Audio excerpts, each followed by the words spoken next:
সুপ্রিয় শিক্ষার্থীবৃন্দ, তোমরা কেমন আছো? আশা করি সবাই ভালো আছো। আমিও সেই মহান আল্লাহ পাকের অশেষ রহমতে সহি সালামতে দিন যাপন করছি। আমরা পৌরনীতি ও সুশাসন প্রথম পত্র নিয়ে আলোচনা করব। সপ্তম অধ্যায় মূল আলোচনা সপ্তম অধ্যায় থেকে সরকার কাঠামো নিয়ে। এর মধ্যে সরকারের শ্রেণীবিভাগ চলে আসে। গতদিন আমরা সরকারের শ্রেণীবিভাগ, প্রাচীন শ্রেণীবিভাগ নিয়ে আলোচনা করেছি। সরকারের শ্রেণীবিভাগ যেহেতু দুই রকমের, সেই হিসেবে আমরা গতদিন প্রাচীন শ্রেণীবিভাগ নিয়ে আলোচনা করেছি। আজকে আমাদের আলোচ্য বিষয় হচ্ছে সরকারের আধুনিক শ্রেণীবিভাগ। যদিও গতদিন আমরা সরকার সম্বন্ধে বলেছি, তারপরেও আজকে আরও আমরা একটু সরকার সম্বন্ধে জেনে নিই। তার পরপরই আমরা শুরু করে দেব সরকারের আধুনিক শ্রেণীবিভাগ। সরকার হচ্ছে রাষ্ট্রের কর্ণধার। আমরা যদি রাষ্ট্রকে একটি জাহাজ বা নৌকার সঙ্গে তুলনা করি, তাহলে পরে সরকার হবে সেই জাহাজরূপী রাষ্ট্রটির কর্ণধার তথা ক্যাপ্টেন বা চালক। আমরা স্বাভাবিকভাবেই জানি, চালক যদি দক্ষ হয়, চালক যদি নির্ভীক হয়, সাহসী হয়, ন্যায়পরায়ণ হয়, সৎ হয়, তাহলে জাহাজটি তার নির্দিষ্ট লক্ষ্যে পৌঁছাতে পারবে। কিন্তু যদি চালক বা মাঝি, যদি নৌকার সঙ্গে তুলনা করি রাষ্ট্রকে, তাহলে আমরা বলবো নৌকার মাঝি হচ্ছে কর্ণধার। আর এই মাঝি যদি অদক্ষ হয়, তাহলে পারে কিন্তু নৌকা নির্দিষ্ট লক্ষ্যে পৌঁছাতে পারবে না। নৌকার লক্ষ্য কি? এপারের জনগণকে নির্দিষ্ট লক্ষ্যে ওপারে পৌঁছিয়ে দেওয়া।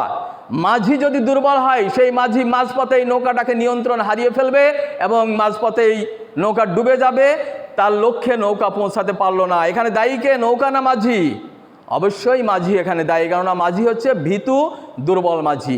ঠিক রাষ্ট্রের সরকার যদি নির্ভীক হয়, সাহসী হয়, দক্ষ হয়, ন্যায়পরায়ণ হয়, সৎ হয়, তাহলে সেই সরকার রাষ্ট্রকে তার লক্ষ্যে পৌঁছে দিতে পারবে। রাষ্ট্রের লক্ষ্য হচ্ছে জনগণের কল্যাণ সাধন করা। রাষ্ট্রের মূল লক্ষ্য উদ্দেশ্য হচ্ছে জনগণের কল্যাণ সাধন করা। নৌকা যেমন অদক্ষ মাঝির কারণে মাঝপথে ডুবে যায়, সরকার যদি অদক্ষ হয়, সরকার যদি দুর্বল হয়, সরকার যদি ভীতু সরকার হয়, সরকার যদি অসৎ সরকার হয়, তাহলে সেই সরকার রাষ্ট্রকে তার নির্দিষ্ট লক্ষ্যে পৌঁছে দিতে পারবে না। কাজেই সরকারকে হতে হবে এক কথায় ভালো সরকার। এখন কোন সরকার ভালো সরকার, এটা যদি আমাদের জানতে হয়, তাহলে কত রকমের হতে পারে সরকার এবং সরকারের শ্রেণীবিভাগ কি, সেটা নিয়ে আমাদের আলোচনা করতে হবে। আজকে আমাদের সেই মূল আলোচ্য বিষয় হচ্ছে সরকারের আধুনিক শ্রেণীবিভাগ। গতদিন আমরা সরকারের প্রাচীন শ্রেণীবিভাগ তথা অ্যারিস্টটলের শ্রেণীবিভাগ নিয়ে আলোচনা করেছি। আজকে আমরা প্রাচীন শ্রেণীবিভাগ নিয়ে আলোচনা করব। সরকারের শ্রেণীবিভাগ করতে যে বেশ কয়েকজন আধুনিক রাষ্ট্রবিজ্ঞানী সরকারের আধুনিক শ্রেণীবিভাগ দেওয়ার চেষ্টা করেছেন। যেমন Jacques Rousseau, Montesquieu, Marriott, Leacock, MacIver, আরও অনেকেই আছেন। এর মধ্যে সবচেয়ে সহজ সরল এবং গ্রহণযোগ্য শ্রেণীবিভাগ দিয়েছেন লিকক। মূলত আমরা লিককের এই আধুনিক শ্রেণীবিভাগটি নিয়েই আজকে আলোচনা করতে যাচ্ছি। লিকক সরকারকে প্রথমত দুই ভাগে ভাগ করেছেন, গণতান্ত্রিক সরকার আর একনায়কতান্ত্রিক সরকার, তথা ডেমোক্রেসি এবং ডিক্টেটরশিপ। এই সরকার ব্যবস্থাটাকে লিকক সার্বভৌম ক্ষমতার অবস্থান নীতির উপর ভিত্তি করে শ্রেণীবিভাগ করেছেন। দুই ভাগে ভাগ করেছেন সরকারকে, গণতন্ত্র আর একনায়কতন্ত্র। সার্বভৌম ক্ষমতা যখন জনগণের হাতে ন্যস্ত থাকে তথা জনগণই যখন সকল ক্ষমতার উৎস থাকে যে সরকার ব্যবস্থায়, তখন সেটাকে লিকক বলেছেন গণতান্ত্রিক সরকার তথা গণতন্ত্র। অপরপক্ষে সার্বভৌম ক্ষমতা যখন এক ব্যক্তি বা এক নেতার হাতে থাকে, তখন সেটাকে উনি বলেছেন একনায়কতন্ত্র। আমরা সার্বভৌম ক্ষমতার অবস্থান নীতির উপরে দেখতে পেলাম লিকক সরকারকে দুই ভাগে ভাগ করেছেন, গণতন্ত্র আর একনায়কতন্ত্র। গণতান্ত্রিক সরকারকে উনি আবারও দুই ভাগে ভাগ করেছেন, নিয়মতান্ত্রিক রাজতন্ত্র এবং প্রজাতন্ত্র। নিয়মতান্ত্রিক রাজতন্ত্র এবং প্রজাতন্ত্রকে লিকক রাষ্ট্রপ্রধানের অবস্থান নীতির উপর ভিত্তি করে দুই ভাগে ভাগ করেছেন। অর্থাৎ একটি রাষ্ট্রের রাষ্ট্রপ্রধান কিভাবে ক্ষমতায় আসেন বা নিয়োগ পান তার উপর ভিত্তি করে দুই ভাগে ভাগ করেছেন। একটি হচ্ছে নিয়মতান্ত্রিক রাজতন্ত্র, আরেকটি হচ্ছে প্রজাতন্ত্র। যে সরকার ব্যবস্থায় তথা শাসন ব্যবস্থায় রাষ্ট্রপ্রধান উত্তরাধিকার সূত্রে ক্ষমতা লাভ করে থাকেন সেটাকে বলেছেন নিয়মতান্ত্রিক রাজতন্ত্র। অপরদিকে যে সরকার ব্যবস্থায় রাষ্ট্রপ্রধান জনগণের প্রত্যক্ষ অথবা পরোক্ষ ভোটে নির্বাচিত হয়ে ক্ষমতায় আসেন, তখন সেটাকে বলা হয় প্রজাতন্ত্র। একদিকে নিয়মতান্ত্রিক রাজতন্ত্র, আর একদিকে দেখিয়েছেন প্রজাতন্ত্র। কনস্টিটিউশনাল মোনার্কি এবং রিপাবলিক দুই ভাগে ভাগ করেছেন। নিয়মতান্ত্রিক রাজতন্ত্র কোন দেশে আছে আমরা যদি দেখি, মূলত আমরা বলবো ব্রিটেন এবং জাপান তার প্রকৃষ্ট উদাহরণ। প্রজাতন্ত্র যদি আমরা বলি তাহলে আমরা বলবো আমাদের বাংলাদেশ, আমেরিকা, ভারত, আরও অনেক রাষ্ট্রই আছে, এগুলোতে প্রজাতন্ত্র বিরাজ করছে। লিকক গণতান্ত্রিক রাষ্ট্রকে তথা প্রজাতন্ত্রকে আরও দুই ভাগে ভাগ করেছেন। পার্লামেন্টারি ফর্ম অফ গভর্নমেন্ট এবং প্রেসিডেন্সিয়াল ফর্ম অফ গভর্নমেন্ট। মন্ত্রিপরিষদ শাসিত সরকার এবং রাষ্ট্রপতি শাসিত সরকার। যে সরকার ব্যবস্থায়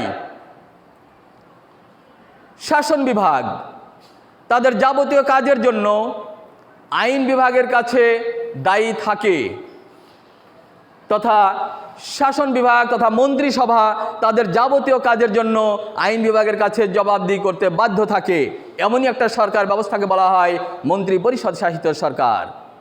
মন্ত্রিপরিষদ শাসিত সরকারের অপর নাম হচ্ছে দায়িত্বশীল সরকার, সংসদীয় পদ্ধতির সরকারও বলা যায়। উনি আরও বলেছেন যে সরকার ব্যবস্থায় রাষ্ট্রপ্রধান তথা মন্ত্রিসভা তথা শাসন বিভাগ তাদের কাজের জন্য আইন বিভাগের কাছে কোনো জবাবদিহি করে না, সেটাকে বলা হয় রাষ্ট্রপতি শাসিত সরকার। যেহেতু মন্ত্রিপরিষদ শাসিত সরকারে শাসন বিভাগে যারা যায় তারা সংসদের সংখ্যাগরিষ্ঠ সদস্যদের মধ্য থেকেই যায়, ক্যাবিনেট গঠন করে তথা মন্ত্রিসভা গঠিত হয় শাসন বিভাগের সংখ্যাগরিষ্ঠ সদস্যদের মধ্য থেকে। বিধায় এই শাসন বিভাগ তাদের কাজের জন্য আইন বিভাগের কাছে দায়ী থাকে। অপরদিকে রাষ্ট্রপতি শাসিত শাসন ব্যবস্থায় শাসন বিভাগ তথা মন্ত্রিসভা তথা ক্যাবিনেট আইনসভার সদস্যদের মধ্য থেকে নিয়োগ পায় না। বিধায় এখানে তারা তথা শাসন বিভাগ তাদের কাজের জন্য আইন বিভাগের কাছে দায়ীও থাকে না। মন্ত্রিপরিষদ শাসিত সরকারের প্রকৃষ্ট উদাহরণ বাংলাদেশ, ভারত, ব্রিটেন। রাষ্ট্রপতি শাসিত সরকারের উদাহরণ যদি আমরা দেখি, মার্কিন যুক্তরাষ্ট্র তার অন্যতম উদাহরণ।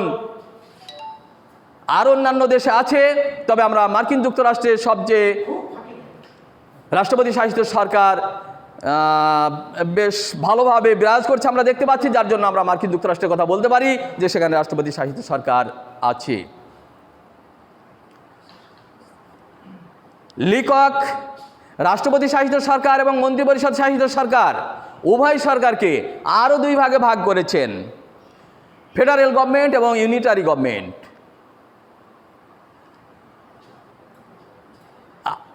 কেন্দ্রীয় সরকার এবং প্রাদেশিক সরকারের মধ্যে সংবিধানের মাধ্যমে ক্ষমতা বন্টন নীতির উপর ভিত্তি করে দুই ভাগে ভাগ করেছেন গণতান্ত্রিক সরকারকে। একটি হচ্ছে এককেন্দ্রিক সরকার, আরটি হচ্ছে যুক্তরাষ্ট্রীয় সরকার।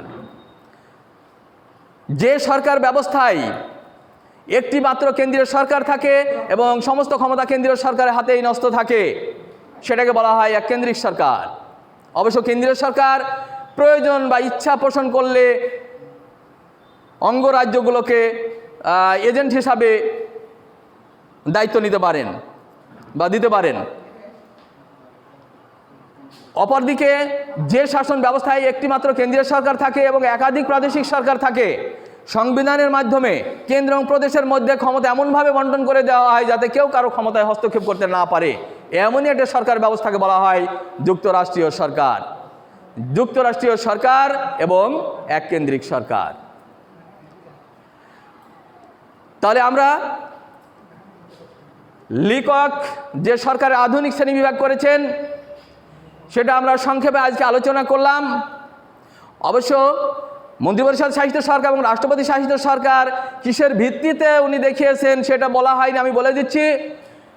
আইন বিভাগ এবং শাসন বিভাগের মধ্যে সম্পর্কের ভিত্তিতে উনি গণতান্ত্রিক সরকারের দুই ভাগে ভাগ করেছেন। একটি হচ্ছে মন্ত্রিপরিষদ শাসিত সরকার, আরেকটি হচ্ছে রাষ্ট্রপতি শাসিত সরকার। তো যাই হোক, আমরা শিক্ষার্থীবৃন্দ, আমরা লিককের যে আধুনিক শ্রেণীবিভাগ উনি দেখিয়েছেন সেটা আলোচনা করলাম। আশা করি তোমরা বুঝতে পেরেছো এবং বাসায় যে আরেকটু পড়ে নিবে, তাহলে আরও ক্লিয়ার হতে পারবে। আমরা এই সরকারের যে কাঠামো তথা সরকারের যে শ্রেণীবিভাগ, সরকারের এই শ্রেণীবিভাগের মধ্যে যত রকমের সরকার আমরা পেলাম, গণতন্ত্র, একনায়কতন্ত্র, নিয়মতান্ত্রিক রাজতন্ত্র, প্রজাতন্ত্র, মন্ত্রিপরিষদ শাসিত সরকার, রাষ্ট্রপতি শাসিত সরকার, এককেন্দ্রিক সরকার এবং যুক্তরাষ্ট্রীয় সরকার, পর্যায়ক্রমে আমরা এই সরকার ব্যবস্থাগুলোর ডিটেলস আলোচনা করব। প্রতিটা ক্লাসেই আমরা আগামীতে এইগুলা নিয়ে আলোচনা করতে পারবো। আশা করি সব চ্যাপ্টারটি বৃহৎ একটি চ্যাপ্টার, একটু সময় লাগবে। আমরা আগামীতে গণতন্ত্র নিয়ে আলোচনা করব। সবাই সুস্থ থাকো, ভালো থাকো, এই প্রত্যাশায় আজ এ পর্যন্তই। আল্লাহ হাফেজ।